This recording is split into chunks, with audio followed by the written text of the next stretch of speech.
عبدالرحمن بن عوف رضی الله عنه دا په صحابه کرامو کې یو جلیل القدر صحابي ده.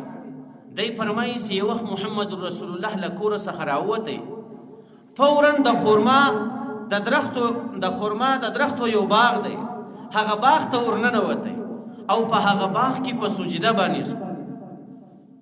عبدالرحمن بن عوف فرمایي چې ما ډیر انتظار و، له ډیره انتظار وروسته ستړی سوم، په ولاړو نه سوم درېدلی. آخر دا سوچ او فکر را سره سو چې داسې نه چې محمد رسول الله څخه په سجده کې روح تللی وي.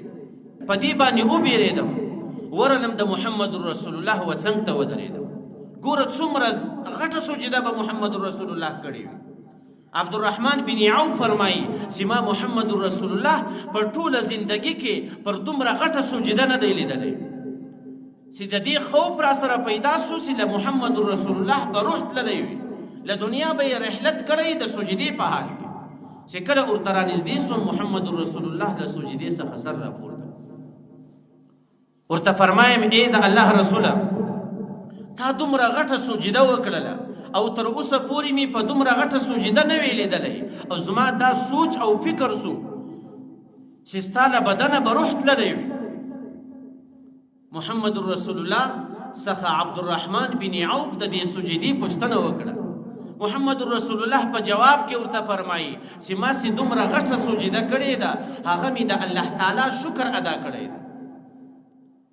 عبدالرحمن بن عوف ورته فرمایي چې دغه شکریا دې د چش ادا کړې ده؟ له محمد رسول الله سره په هغه وخت کې هم د امت غم دی. محمد رسول الله به جواب ورکوي. محمد رسول الله ورته فرمایي چې جبرائیل علیه السلام رالی او ما ته دا خوش خبری راکړه چې کم کس پر تا باندې درود ووایو ستا په امتیانو کې الله تعالی به د هغه ګناه ورماپوي، او کم کس پر تا باندې درود ووایو الله تعالی به پر هغه باندې درود وایي. د الله تعالی درود چیش دی؟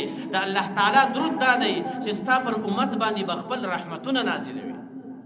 ګوره زما او ستا په غم کې محمد رسول الله دومره خوشحاله کیږي او د خوشحالۍ دومره غټه سجده کوي صرف په دې خاطر باندې چې ما او تا پر محمد رسول الله درود ووایو، د هغه په مقابل کې الله تعالی پر موږ تاسو رحمتونه را نازلوي.